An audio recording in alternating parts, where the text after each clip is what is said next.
I was wrong. And not in a bad way. I thought it would be but it's been amazing.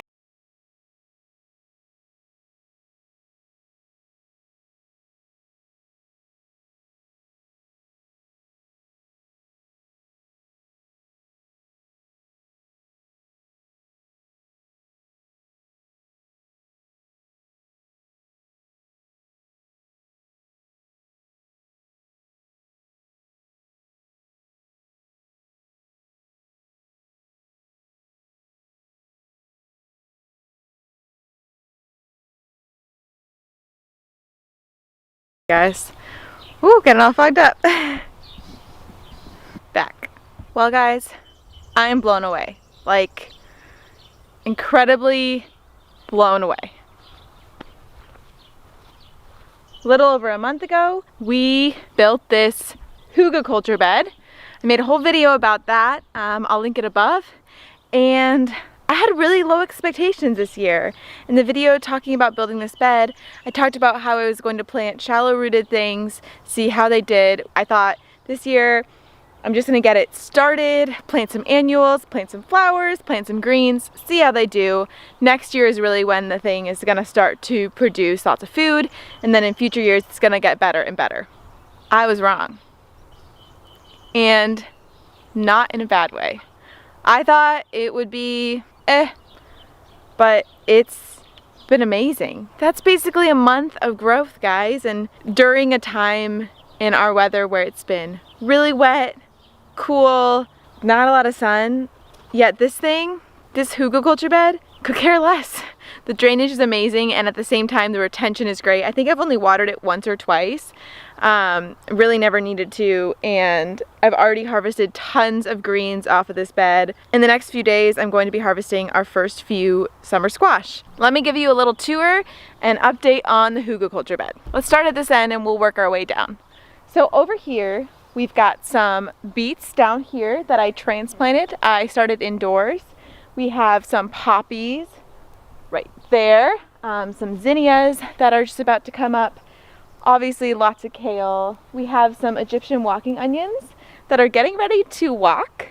A bachelor button that is blooming beautifully. Definitely the most prolific bachelor button of any of the ones I've started.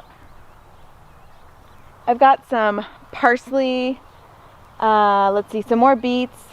I've lettuce that actually volunteered over in my raised bed. Came back from seeds that had been scattered last year, and I picked it from the raised bed and transplanted it over here in the Hugelkultur bed, and it's producing nice beautiful heads. So I'm gonna need to harvest that soon before it starts to get too hot and start to bolt. I had a couple extra peanuts left after I planted them over in the main garden, so I actually planted a peanut right in here, that pretty little flower. Let's work our way up down the back of the bed. Now the back of the bed is less prolific than the front of the bed, and that's just because the back of the bed doesn't get as much morning light and it gets a little bit blocked in the evening. But what I'm thinking is this will be a nice microclimate as it gets hotter in the summer. These kale and lettuces will bolt less easily than the stuff going on in the front. So it's a little bit of an experiment. So far it doesn't look like it's doing that because this lettuce right here is already getting ready to bolt. So we've got some really gorgeous kale in here, a poppy that's just about to flower. We've got some celery, and then on the top here, so we got some kind of summer squash at the end. Right next to that we have a ground cherry plant that is doing really well. It's pretty huge already. Got a tomato plant that I just threw in here to see what it would do, and it's huge and producing tons of blossoms. We've got a few cucumbers in here. They're my largest cucumbers, and they will probably produce cucumbers before anything else. Let's work our way over to the front. So right here we've got some more beets. These guys are putting off roots. We've got some zinnias, nasturtium, marigolds, more zinnias. Pull this guy off, he's dead. Some radishes back here. I'll just show you right here.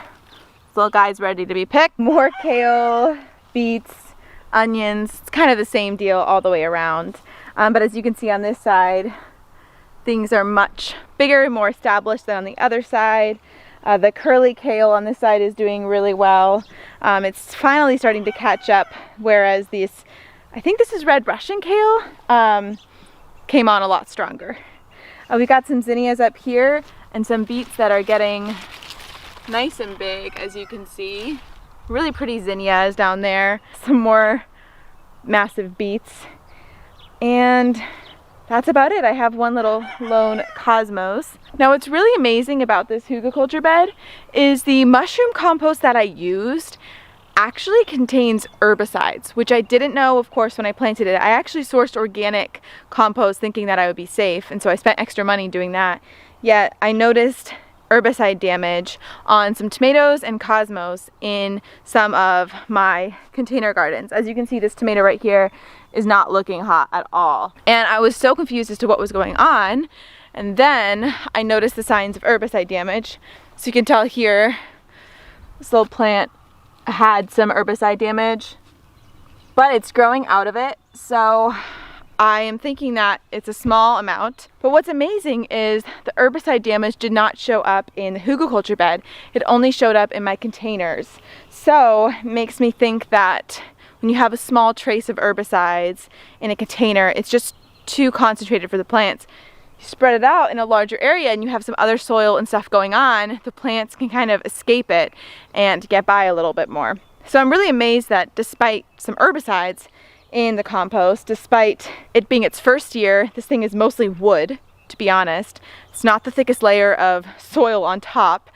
I'm really shocked. I'm completely shocked at the success of this Hugelkultur bed. And to be honest, it's become my new favorite way to garden, and I want to put Hugelkultur beds all around the food forest because it's amazing for drainage. It heats up really quick. It's pretty much no work once you get it in place. Little to no weeding. It's easy to access. I don't have to lean down as far. It's beautiful. It looks like a little forest. It's permaculture, it's natural, and I get to use materials around our farm that we wouldn't otherwise be using. So really, really, really happy. Could not be happier with the Hugelkultur bed. The one thing I will mention is that because of the wood chips and all the wood and all the lush stuff going on here, I am noticing a lot of bugs. There's a lot of bugs in this area. But both good and bad bugs, and they're kind of taking care of each other. The pest damage is minimal. I haven't really used anything. So overall, really, really happy. 100% recommend Hugelkultur. Even if you're looking for success in your first year, just be wise about what you plant in it and where you source your compost, and I think you'll be really good to go. So I'm really happy to share this update because I had no idea what to expect, and I'm really glad I get to share it with you and show you the success that we've had in just the first month. I can't wait to share with you how this continues to do in the rest of the season and going into the next few years.